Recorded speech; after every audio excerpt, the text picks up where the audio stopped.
सीधे चलेंगे जहां एमपी में मोहन कैबिनेट हुई बैठक में महत्वपूर्ण निर्णयों की जानकारी।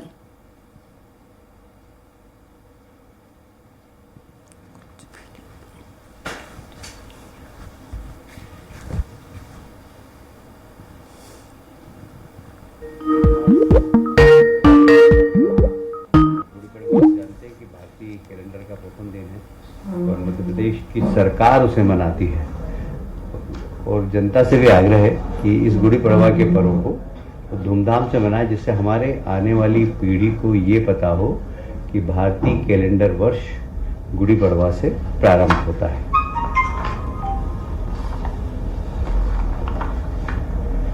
आप सब जानते हैं कि जैसे माननीय मुख्यमंत्री ने शपथ ली थी, वैसे ही 1 महीने तक किसानों के सीमांकन पटांकन के कार्यक्रम एक अभियान की तरह चलाए थे।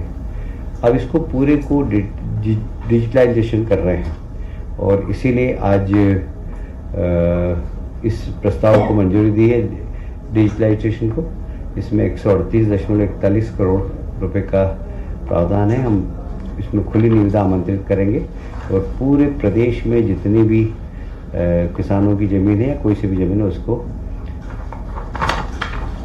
उसका डाटा कलेक्शन कर लेंगे। हमने जिले बनाए हैं, छिंदवाड़ा से हटाकर पांडुरना।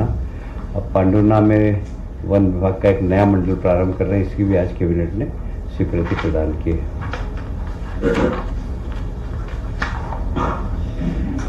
आप सभी जानते हैं कि माननीय प्रधानमंत्री जी हमेशा एक बात कहते हैं कि बच्चे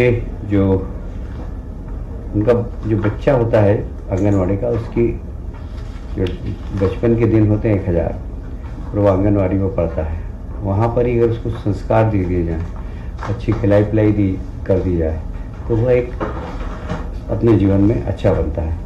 तो आज एक निर्णय लिया गया है कि आंगनवाड़ी की जितने भी कार्यकर्ता है उन कार्यकर्ताओं को प्रशिक्षण देने का, और उस प्रशिक्षण के माध्यम से वे बच्चे जो छोटे हैं उन्हें सामान्य ज्ञान देना, शिक्षा के प्रति उनकी रुचि पैदा करना। तो इन सब के लिए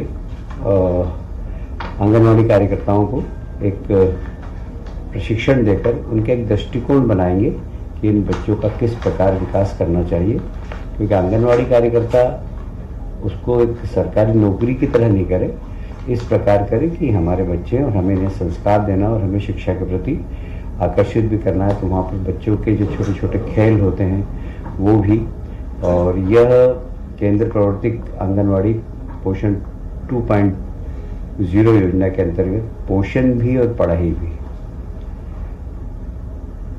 इसके अंतर्गत इस कार्यक्रम को लिया गया है।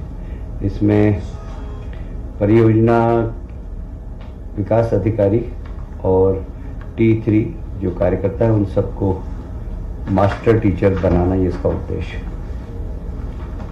हो गया। पीएनसीपी का एक एक्ट था, क्या वो विधानसभा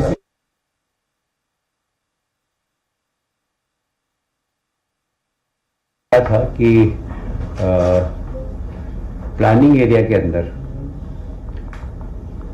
आईडीए और नगर या प्लानिंग एरिया के बाहर साडा, ये दोनों को ही अधिकार थे कि वे वहाँ पर निवेश कर सकें। पर अब कोई भी शासकीय विभाग प्लानिंग एरिया के बाहर भी निवेश कर सकेगा और प्लानिंग बनाकर और राज्य सरकार के पास लाएगा, शासन उन्हें अनुमति प्रदान करेगी। तो अब जैसे विकास प्राधिकरण या साडा ही नहीं, चाहे आरडीसी चाहेगा तो हम उसको भी अधिकार देंगे। औद्योगिक डेवलपमेंट, इंडस्ट्रियल डेवलपमेंट क्या है वो एमपीआरडीसी, वो अगर चाहेगा कहीं पर हम उनको भी परमिशन देंगे। पर छोटे प्रोजेक्ट नहीं, बड़े प्रोजेक्ट हो, कम से कम 500 करोड़ के प्रोजेक्ट हो कम से कम, तो वो अनुमति मांगेंगे तो हम उनको ये निवेश करने का अधिकार देंगे। सीपीए भी विलय किया गया था शिवराज की सरकार में, फिर अभी मोहन जी ने कहा था कि सीपीए को अलग कर देंगे। आपके विभाग का सीपीए फिर में विलय हो गया, अब उसको फिर मोहन यादव जी ने कहा था कि इसको हम फिर से अलग करें। माननीय मुख्यमंत्री जी ने कहा उसकी प्रक्रिया चल रही है। सेकंड सप्लीमेंट्री भी होगी। अच्छा, बजट का अप्रूवल बजट के बारे में टिप्पणी करना उचित नहीं।